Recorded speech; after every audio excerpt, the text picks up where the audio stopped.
Hello friend, this is ध्यान। HRTC conductor post code 1031 के लिए बेस्ट 25 क्वेश्चंस हम डिस्कस करते हैं। इन क्वेश्चंस के माध्यम से आप खुद को चेक करते हैं कि 25 में से आपके कितने क्वेश्चन सही हुए। इससे आपको पता चलता है कि आपकी जो स्टडी है वो किस लेवल पे चल रही है। लेकिन कंडक्टर का एग्जाम अगर आप हल्के में ले रहे हैं तो माय डियर मत लेना, क्योंकि अब कंडक्टर भी क्लर्क लेवल जैसा हो चुका है। ठीक है। और हमीरपुर बोर्ड का सिंपल सा फंडा है कि अगर आपने इसका कोई भी एग्जाम क्रैक करना है हमीरपुर बोर्ड का, तो याद रख लेना ऑब्जेक्टिव के साथ एमसीक्यूज, एडिशन और आपके मॉक टेस्ट ही हेल्पफुल रोल प्ले करेंगे, क्योंकि जितना ज़्यादा आप एमसीक्यूज पढ़ोगे उतना ज़्यादा आप निखर के आओगे। ठीक है। इसलिए कंडक्टर के notes, MCQs, conductor GK, conductor HPSSC based MCQs, previous paper analysis MCQs, complete subject repeated MCQs, special expected MCQs जिनके चांसेस सबसे ज़्यादा रहते हैं। ठीक है। क्योंकि ये आपके वीडियो कोर्सेज से क्लियर नहीं होते हैं। वीडियो कोर्सेज से आप थोड़ा सा कंसेप्ट क्लियर कर सकते हैं, लेकिन अगर आपको फर्स्ट अटेम्प्ट में ही क्लियर करना है, ठीक है, तो वीडियो कोर्सेज भी अवेलेबल हैं। उसके बाद हम आपके टेस्ट भी लेते हैं, एमसीक्यूज आपको अलग से मिलते हैं, मतलब कंप्लीट पैकेज है। ठीक है।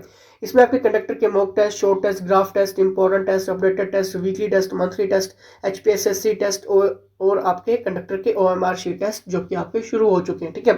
तो आपका एक भी टेस्ट छूटना नहीं चाहिए। तो यहाँ पर व्हाट्सएप कर लेना, नंबर आपकी स्क्रीन के सामने है। ठीक है। और जल्द से जल्द ये सारी चीज़ें आप व्हाट्सएप पे ले सकते हैं, तो व्हाट्सएप कर दीजिए और आप अपनी तैयारी को और मजबूत यहाँ पर करिए। ठीक है। तो यहाँ पर पहला क्वेश्चन स्क्रीन के सामने है। कुल्लू घाटी के मणिकरण को किस देवता से जोड़ा जाता है? ऑप्शन सामने है, वरुण, शिव, विष्णु या फिर इंद्र। कुल्लू घाटी के मणिकरण को किस देवता से जोड़ा जाता है? इसका सही आंसर होगा ऑप्शन नंबर बी। देखिए, जब आपको क्रैश कोर्स में एनरोल किया जाता है तो आपको एक फोल्डर मिलता है हिमाचल संक्षिप्त ज्ञान का, और ये इतना इंपॉर्टेंट है कि जो भी आपके पास क्वेश्चंस आ रहे हैं, ठीक है, या फिर पिछले 6 महीने में, 1 साल में जो भी एग्जाम हुए हैं, ठीक है, इसी में से आपको क्वेश्चंस देखने को मिल रहे हैं। तो क्यों ना हो कि पूरा का पूरा कंडक्टर का एडिशन ही आप ले लें। ठीक है। ताकि क्वेश्चंस छूटने की कोई भी गुंजाइश ना रहे फिर। ठीक है। तो व्हाट्सएप करना और आप अपनी सरकारी सीट को बिल्कुल पक्का करिए यहाँ पे। ठीक है। नेक्स्ट यहाँ पे चोलंग चोटी हिमाचल प्रदेश के किस जिले में स्थित है? सिरमौर, कुल्लू, शिमला, कांगड़ा। चोलंग चोटी की बात हुई है, चोलंग पीक की। ठीक है। कहाँ पे है? जल्दी से सोचना है। देखिए, इसका सही आंसर होगा ऑप्शन नंबर डी, यानी कि कांगड़ा। कहाँ पे है? चोलंग चोटी हिमाचल प्रदेश में किस जिले में स्थित है? कांगड़ा में है। ठीक है। अब देखिए, जितनी भी ये पीक्स रहती हैं, यहाँ से अपडेटेड बहुत सारे क्वेश्चंस बन रहे हैं। ठीक है। 77 क्वेश्चन ऐसे हैं जो अपडेटेड है और एडवांस लेवल पे हैं, ये आपको कहीं बुक्स पे नहीं मिलते हैं। ठीक है। नेक्स्ट यहाँ पर देखेंगे, यूनामसी झील हिमाचल प्रदेश के किस जिले में स्थित है? Very important. लाहौल स्पीति, किन्नौर, चंबा या फिर कुल्लू। जल्दी से सोचिए कहाँ पे है फ्रेंड्स। इसका सही आंसर क्या होगा? यूनामसी जो झील है आपकी, वो है आपकी लाहौल स्पीति में। ठीक है।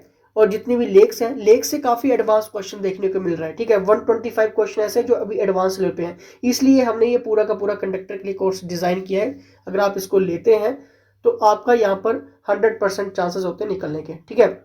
नेक्स्ट यहाँ पे है, हिमाचल प्रदेश में निम्नलिखित में से कौन सा मंदिर पैगोडा शैली का है? जल्दी से देखना है कौन से शैली का है। जुब्बल घाटी में हटेश्वरी देवी, मनाली घाटी में हडिम्बा, भरमौर में लक्ष्मणा देवी मंदिर या फिर चतराड़ी में शक्ति देवी मंदिर। जल्दी से सोचिए, 3 सेकंड सभी के पास है। फ्रेंड्स, इसका सही आंसर होगा ऑप्शन नंबर बी, यानी कि मनाली घाटी में हडिम्बा देवी मंदिर। ठीक है। अब देखिए, यहाँ पर जितनी पैगोडा स्टाइल्स की बात हो रही है, ठीक है, अब आपको क्या लगता है कि सिर्फ यही क्वेश्चंस बनेगा? नहीं, यहाँ से एडवांस लेवल काफी ज्यादा क्वेश्चंस हैं, जिनकी संख्या है 81 क्वेश्चन, जो कि एडवांस है। ठीक है। इसमें आपके आर्ट एंड कल्चर भी कई भी क्वेश्चंस इंक्लूडेड है। ठीक है। नेक्स्ट यहाँ पर देखिए, हिमाचल प्रदेश में पहला पंचायती राज अधिनियम कब पारित किया गया? वेरी वेरी इंपॉर्टेंट क्वेश्चंस, जल्दी से देखिए इस क्वेश्चन को। कब पारित किया गया था? 1955, 1966, 1968 या फिर 1971। फ्रेंड्स, जब भी बात होती है हिमाचल प्रदेश में पहला पंचायती राज अधिनियम कब पारित किया गया था, डायरेक्ट क्वेश्चन बनता है और आपको याद रखना है 1968। ठीक है, 1968। क्लियर। नेक्स्ट यहाँ पर देखिए, बिलासपुर रियासत का हिमाचल प्रदेश के साथ विलय कब हुआ? देखिए, एडमिनिस्ट्रेशन के साथ साथ आपको हिमाचल का ज्योग्राफी और मैप्स अच्छे से रीड करके चले जाना। ठीक है। बाउंड्रीज से लेकर कहाँ कहाँ पे टच होती हैं, कितने जिलों के साथ लगती हैं, उनकी विशेषता क्या, एडवांस लेवल पर बन रहा है क्वेश्चन। ठीक है। और ये सारी चीजें कहाँ से क्लियर होती है? एमसीक्यूज जितना ज्यादा पढ़ के जाओगे, हमीरपुर बोर्ड का एक ही फंडा है। ठीक है। बताइए इसका सही आंसर क्या होगा? फ्रेंड्स, 1 जुलाई 1954। ठीक है। बिलासपुर रियासत का हिमाचल प्रदेश के साथ विलय कब हुआ? 1 जुलाई 1954। ठीक है।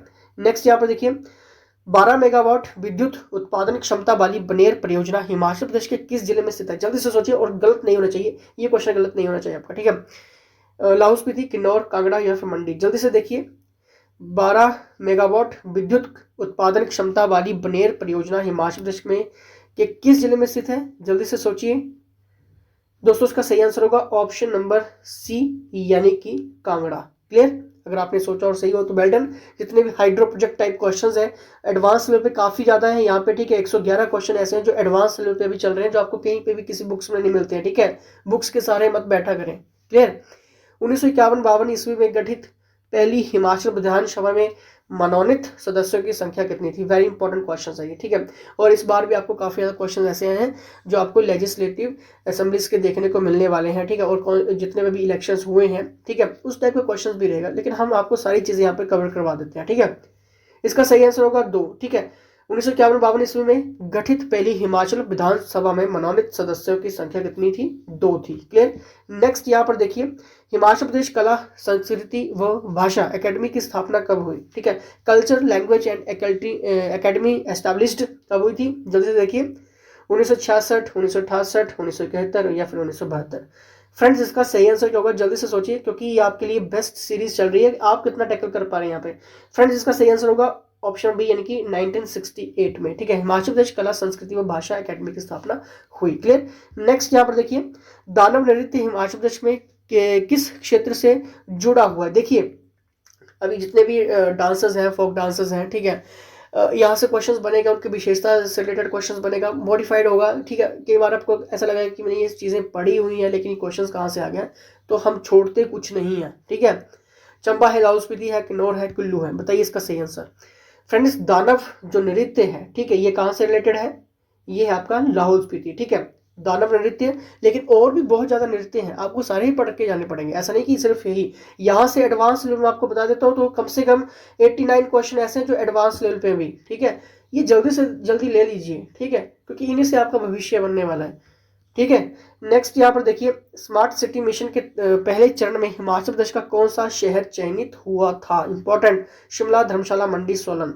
स्मार्ट सिटी मिशन के पहले चरण में हिमाचल प्रदेश का कौन सा शहर चयनित हुआ था, यानी कि सिलेक्ट यहाँ पे हुआ था स्मार्ट सिटी? तो यहाँ पे आपको याद रखना है, धर्मशाला जो था, ठीक है। स्मार्ट सिटी मिशन के पहले चरण में हिमाचल प्रदेश का ये धर्मशाला जो है वो सिलेक्ट हुआ था, ठीक है, स्मार्ट सिटी के लिए। नेक्स्ट यहाँ पे, ब्यास नदी धौलाधार पर्वत श्रृंखला को किस स्थान पर काटती है? ये इंपॉर्टेंट है, ठीक है। रामपुर, लारजी, सांगला, कुगती। जल्दी से देखिए और आपका आंसर गलत नहीं होना चाहिए। फ्रेंड्स, इसका सही आंसर होगा लारजी, ठीक है। ब्यास नदी धौलाधार पर्वत श्रृंखला को किस स्थान पर काटती है? लारजी स्थान पर ये काटती है, ठीक है। और यहाँ से कंसेप्ट देखिए, माउंटेन रेंजेस से क्वेश्चंस आपके एग्जाम में बनेंगे, और यहाँ से बहुत सारे एडवांस लेवल पे क्वेश्चन है जो आपकी डायरेक्ट एग्जामिनर पूछने वाला है as it is. Clear? Next यहाँ पर देखिए, एंटिक्विटीज ऑफ चंबा स्टेट के लेखक कौन है? ये काफी इंपॉर्टेंट है। जितने भी लेखक रहेंगे आपके एग्जाम में एग्जामिनर पूछेगा कंडक्टर के। देखिए, इसका सही आंसर होगा JPH वॉगल, ठीक है।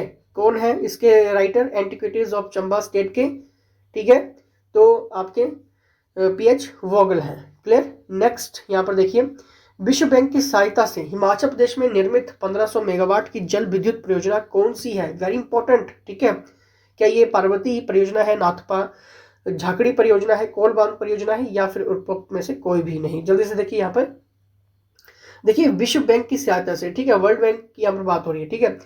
हिमाचल प्रदेश में निर्मित 1500 मेगावाट की जल विद्युत परियोजना कौन सी है? याद रख लो, नाथपा झाकड़ी परियोजना है, ठीक है। और यहाँ से मैं आपको क्लियर कर देता हूँ कि हाइड्रो प्रोजेक्ट के क्वेश्चन आएंगे ही आएंगे आपके एग्जाम में, ठीक है। और काफी ज्यादा एडवांस लेवल पे होगा, ठीक है। पूछ लेगा कि कौन सी नदी पे है, किसका सहयोग यहाँ पे रखा, किस सहयोग से ये बनाया गया है, अगर बजट रखा गया है तो कौन सा देश से यहाँ पे हेल्प हुई है, ठीक है, या फिर कोई राज्य इसके साथ सहयोग कर रहा है तो कौन सा राज्य है, ठीक है, इस टाइप का क्वेश्चन। सोवियत संघ रूस की सहायता से निर्मित 800 मेगावाट की कोल बांध, यानी कि सतलुज नदी पे ये निर्मित है परियोजना, किस जिले में स्थित है? क्या ये बिलासपुर में है, सिरमौर में है, मंडी में है, या फिर लाहौल स्पीति में? जल्दी से देखिए, क्वेश्चन गलत नहीं होना चाहिए। कहाँ पे है? बिलासपुर में। देखिए, एडवांस लेवल पे क्वेश्चन इसी तरह से होता है कि सोवियत संघ रूस की सहायता से, ठीक है, निर्मित 800 मेगावाट की कोल बांध कहाँ पे? सतलुज नदी पर निर्मित है। परियोजना किस जिले में स्थित है? आपको याद रखना है बिलासपुर में है। ठीक है, नेक्स्ट यहाँ पर देखिए, निम्नलिखित में से कौन सी गैस ग्रीन हाउस गैस के रूप में नहीं जानी जाती है? ठीक है, क्या ये मीथेन है, कार्बन डाइऑक्साइड है, नाइट्रस ऑक्साइड है या फिर CFC है? ठीक है फ्रेंड्स, इसका सही आंसर होगा, अगर ग्रीन हाउस गैस के रूप में नहीं जानी जाती है तो आपकी है CFC। ठीक है, अगर आपके सही क्वेश्चंस हो रहे हैं तो अपने लिए जरूर लाइक कर दें। ठीक है, और कोशिश करना कि आपकी यही स्ट्रैटेजी बनी रहे और आप किसी भी तरह से ये गवर्नमेंट और सीट ले लें। ठीक है, क्योंकि ये इंपॉर्टेंट है आज के टाइम पे। नेक्स्ट यहाँ पर देखिए, हैवी वाटर की यहाँ पर बात हो रही है, क्या ये ट्रिटियम ऑक्साइड है, वाटर एट 40 डिग्री सेल्सियस है, ड्यूटेरियम ऑक्साइड है या फिर रेन वाटर है? देखिए यहाँ पे भारी पानी की बात हुई है। ठीक है, भारी पानी इन द सेंस यानी कि deuterium oxide, direct question examiner ने पूछा था। अब देखिए यहाँ से जो भी आपके डेली साइंस क्वेश्चंस हैं, हम आपको ऐसा एडिशन यहाँ पर देने वाले हैं आपका डेली साइंस का, जिसमें हमने एनालाइज किया है न्यूज़पेपर, आपके मैगजीन्स और अदर स्टेट में जितने भी क्वेश्चंस यहाँ पर बन रहे हैं, और साथ में डेली साइंस का मोस्ट एक्सपेक्टेड एडिशन। ठीक है, अगर आपने ये भी पढ़ लिया, ठीक है, MCQs पढ़ लिए, आपका एग्जाम निकल जाएगा, कहीं से कोई दिक्कत नहीं होने वाली, क्योंकि वहीं से क्वेश्चंस आ रहे हैं। ठीक है, तो इसका ड्यूटेरियम ऑक्साइड रहेगा। ठीक है, मोहम्मद बिन तुगलक के पास खुलासे के खिलाफ लड़ती हुई मृत्यु हो गई थी। ठीक है, यहाँ पर मोहम्मद बिन तुगलक के पास खिलाफ लड़ते हुए मृत्यु हो गई थी, कहाँ पे हो गई थी ये? ठीक है, तो यहाँ पर देखिए इसका सही आंसर होगा ऑप्शन नंबर, क्या ये दौलताबाद, थाटा या फिर लाहौर या फिर आगरा? ठीक है, इसका सही आंसर होगा आगरा। ठीक है, अब देखिए यहाँ पर फैक्ट पकड़ा करें, मोहम्मद बिन तुगलक हो गया, औरंगजेब, ठीक है, शाहनशाह हो गए, ठीक है, ये जितना भी मुगल एम्पायर था, ठीक है, गुप्त एम्पायर हो गया, ठीक है, तो यहाँ से क्वेश्चंस बनेंगे। ठीक है, एडवांस लेवल पे काफ़ी ज़्यादा है, तो इसलिए कह रहा हूँ कि MCQs आपके ज़्यादा काम आने वाले हैं। ठीक है, बाकी तो आपको रिकॉर्डिंग लेक्चर्स में फॉर्म मिल ही रहा है। ठीक है, लेकिन आपकी हेल्प यहाँ पर MCQs ज़्यादा करने वाला है एक्सपेक्टेड, और साथ में आपके जितना ज़्यादा टेस्ट आप लगाओगे उतना ज़्यादा आप निखर के आओगे। ठीक है, तो इसका सही आंसर होगा ऑप्शन नंबर डी यानी कि आगरा। ठीक है, नेक्स्ट यहाँ पर देखिए, शेख अहमद सरहिंदी को किसके द्वारा कैद किया गया था? क्या हुमायूं, शाहजहां, अकबर या फिर जहांगीर? ठीक है, यहाँ पर देखिए इसका सही आंसर, शेख अहमद सरहिंदी को किसके द्वारा कैद किया गया था? आपके एग्जामिनर ने क्वेश्चन पूछा है ये, तो ये कैद किया गया था शाहजहां। ठीक है, ये सारे के सारे कोर्सेज क्वेश्चंस ही हैं। ठीक है, जो डायरेक्ट आपके एग्जामिनर पूछ रहा है। ठीक है, शेख अहमद सरहिंदी को किसके द्वारा कैद किया गया था? शाहजहां के द्वारा ये कैद किया गया था। ठीक है, नेक्स्ट यहाँ पर देखिए, किस मराठा नेता को नाना साहब के नाम से अधिक जाना जाता था? इंपॉर्टेंट है। देखिए अब यहाँ पर मराठा के जो क्वेश्चंस रहेंगे, ठीक है, तो यहाँ से क्वेश्चंस बनने वाले हैं, आप छोड़ नहीं सकते इन सब चीजों को। क्या ये माधवराव है, बाजीराव है, बाजीराव वन है या फिर नारायण राव है? देखिए, किस मराठा नेता को नाना साहब के नाम से अधिक जाना जाता था? ये याद रख लो, बाजी राव। ठीक है, option number B is the right answer. अगर आपने सोचा और सही हो तो वेल डन, क्योंकि साथ साथ में जरूर लगाते रहें। अब देखिए fact question, east India company द्वारा दोहरी सरकार को कब समापित किया गया था? कब किया गया था? और ईस्ट इंडिया से काफी ज्यादा क्वेश्चंस बनते हैं, ज्यादा क्वेश्चंस नहीं है, सिर्फ 37 क्वेश्चंस ऐसे एडवांस लेवल पे हैं जो आपके एग्जामिनर पूछ सकता है। देखिए इसका सही आंसर होगा 1772। ठीक है, ईस्ट इंडिया कंपनी द्वारा दोहरी सरकार को कब समाप्त किया गया था? 1772 में ये समाप्त किया गया था। एंड आई होप आपके आंसर सही हो रहे हैं। सिंधु घाटी के लोग पूछते थे, किसे पूछते थे? क्या ये मदर गॉडेस को पूछते थे, वरुण को पूछते थे, मित्रा को पूछते थे या फिर इंदिरा को पूछते थे? जल्दी से बताना है इसका सही आंसर। देखिए सिंधु घाटी के जो लोग थे वो किसे पूछते थे? वो मदर गॉडेस की ये पूजा करते थे। ठीक है, और ये इंपॉर्टेंट है, अगर आपके क्वेश्चंस गलत हो रहे हैं तो बहुत कुछ आपका गलत हो जाएगा, क्योंकि फैक्ट क्वेश्चंस एक बार पकड़ लेना। ठीक है, अगर आपके दिमाग में ये चीजें क्लिक हो गई तो फिर आपका एग्जाम निकल जाएगा। उष्ण कटिबंधीय घास का मैदान कौन सा है? ट्रॉपिकल ग्रासलैंड की यहाँ पर बात हुई है, क्या पंपाज है, वेल्स है, पेरिस है या फिर सवाना है? ठीक है, जल्दी से बताइए इसका सही आंसर क्या होगा। देखिए उष्ण कटिबंधीय घास का मैदान कौन सा है? याद रखो सवाना है। कौन सा है? उष्ण कटिबंधीय घास का मैदान सवाना। ठीक है, नेक्स्ट यहाँ पर देखिए, तुंगभद्रा किस नदी की सहायक नदी है? इंपॉर्टेंट, ताप्ती, नर्मदा, महानदी या फिर कृष्णा? देखिए तुंगभद्रा नदी किसकी सहायक नदी है, यानी कि ट्रिब्यूटरी है। याद रखो यहाँ पर इसका सही आंसर होगा ऑप्शन नंबर डी यानी कि कृष्णा। एंड आई होप, मुझे उम्मीद है आपके आंसर सही हो रहे होंगे, लेकिन इसलिए कह रहा हूँ कि एक बार जरूर कंडक्टर के लिए कोर्स ज्वाइन कर लेना, लाइफ आपकी बिल्कुल सेट हो जाएगी। ठीक है, ये लिखित में हम गारंटी देते हैं आपको कि क्वेश्चंस बनेगा ही बनेगा। ठीक है, नेक्स्ट यहाँ पे, भारत के प्रथम उप मंत्री कौन थे? ये first deputy minister of India की बात हुई है, और ये क्वेश्चंस भी आपके एग्जामिनर ने पूछा है।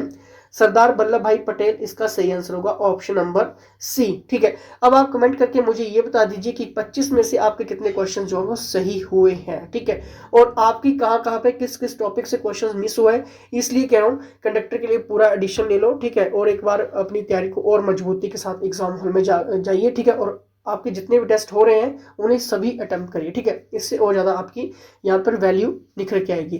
तो जल्दी से कमेंट बॉक्स में कमेंट कर दीजिए कितने आपके आंसर सही हुए, और व्हाट्सएप डाल दीजिए। ठीक है, अगर आपके कोई भी डाउट्स क्वेश्चंस हेल्प की जरूरत है तब भी आप व्हाट्सएप कर सकते हैं। ठीक है, तो छोड़ना मत। क्लियर? चलिए, इसी के साथ जय हिंद, जय हिमाचल।